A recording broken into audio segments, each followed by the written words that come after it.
So பைத்தானில் string and data type என்ன பார்க்க போகிறோம்னா rjust அப்படின்ற மெத்தட் பார்க்க போகிறோம். ஸோ அந்த மெத்தட் என்ன பண்ணோம்னா நம்ம வந்து ஜஸ்டிஃபிகேஷன் அலிமெண்ட் நம்பர்னு சொல்லுவோம். ஸோ இது என்ன பண்ணோம்னா நம்ம வந்துட்டு ஒரு 2 கொடுப்போம், வித்தும் ஃபில் கேரக்டரும் கொடுப்போம். ஸோ வித்து வந்து ஏன்னா எவ்வளோ சைஸில் எனக்கு அது இருக்கணும் அந்த ஜஸ்டிஃபிகேஷன் அப்படின்றத நான் கொடுப்பேன். ஸோ ஃபில் கேரக்டர் வந்து ஆப்ஷன் தான் கொடுக்கலாம், கொடுக்காம இருக்கலாம். ஸோ ஃபில் கேரக்டர் கொடுத்தோம்னா என்ன ஆகும்னா அந்த நீங்கள் என்ன கேரக்டரால் அந்த ஜஸ்டிஃபிகேஷன் நீங்கள் ஃபில் பண்ணணும்னு நினைக்கிறீங்களோ அதை நம்ம கொடுத்துக்கலாம், சரிங்களா, ஜஸ்டிஃபிகேஷனுக்கு. ஸோ எக்ஸாம்பிளுக்குள்ளே போகலாம்.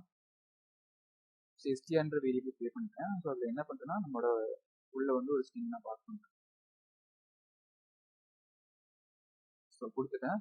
ஸோ கொடுத்துட்டு என்ன பண்ணுறேன்னா இப்போ வந்துட்டு ஒரு வேரியபிள் க்ரியேட் பண்ணுறேன், நியூ ஒரு வேரியபிள் எஸ்டிஆர்ன்ற வேரியபிள் எடுத்துட்டேன். எந்த வேரியபிள்னு அதை கொடுக்கணும், எஸ்டிஆர்ன்ற வேரியபிள் டாட் ஜஸ்ட் அந்த ஃபங்க்ஷன் நேம் என்னது, அந்த rjust தான். ஸோ rjust இதை கிளிக் பண்ணிடுறேன். ஸோ கிளிக் பண்ணிட்டு என்ன பண்ணுன்னா ஜஸ்ட் வந்து நான் ஒரு 13 நான் என்ன பண்ணுறேன்னா அந்த வித்து மட்டும் கொடுத்துட்றேன், ஃபில் கேரக்டர் கொடுக்கல, சரிங்களா.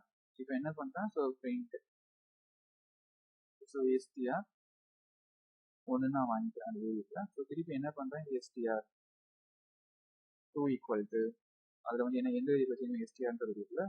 ஸோ rjustன்ற அந்த மெத்தட் கொடுத்துக்கிறேன். கொடுத்துட்டு ஸோ 35 சம்திங் எதுனா கொடுத்துக்கோங்க, உங்களுக்கு சைஸ் வந்துட்டு.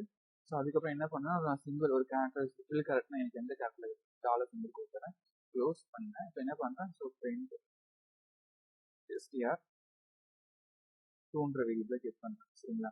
இப்போ என்ன பண்ணுறேன்னா FA ப்ரெஸ் பண்ணி கோடிங் எக்ஸிக்யூட் பண்ணுறேன். ஸோ எக்ஸிக்யூட் பண்ணும்போது நமக்கு என்ன ஆகுதுன்னா நம்ம ரைட் சைடில் ஜஸ்டிஃபிகேஷன் பண்ணோம், அதனால தான் நமக்கு என்ன ஆகுதுன்னா அந்த அவ்வளோ 30 ஸ்பேஸ்னால நமக்கு 30 ஸ்பேஸ் விட்டு நமக்கு பிரிண்ட் ஆயிருக்கு. அது மாதிரி நான் ஃபில் கேரக்டருக்கு டாலர் சிம்பிள் கொடுத்தேன், அதனால தான் இப்போ டாலர் சிம்பிள் வந்துருக்கு. சப்போஸ் நீங்கள் வேற ஒரு சிம்பிள் தரனாலும் நீங்கள் என்ன கேரக்டர் கொடுத்தீங்கன்னா அந்த கேரக்டர் எடுத்துக்கோங்க. ஸோ நான் வந்து என்ன பண்ணேன், சிம்பிள் கொடுத்துறேன். ஸோ கொடுத்துட்டு FA ப்ரெஸ் பண்ணேன். ஸோ பார்த்தீங்கன்னா நமக்கு வந்துட்டு அது தகுந்த மாதிரி நம்ம எவ்வளோ வித்து கொடுத்தோமோ அது அந்த மாதிரி என்னன்னா நம்பர் படி ஸோ 130 வரைக்கும் அது ஃபில் ஆகிட்டு நமக்கு அவுட்புட்டை ப்ரொடியூஸ் ஆகும், சரிங்களா. இதுதான் வந்து rjust அப்படின்ற மெத்தடோட யூஸ். ஸோ தேங்க்ஸ் ஃபார் வாட்சிங் திஸ் வீடியோ.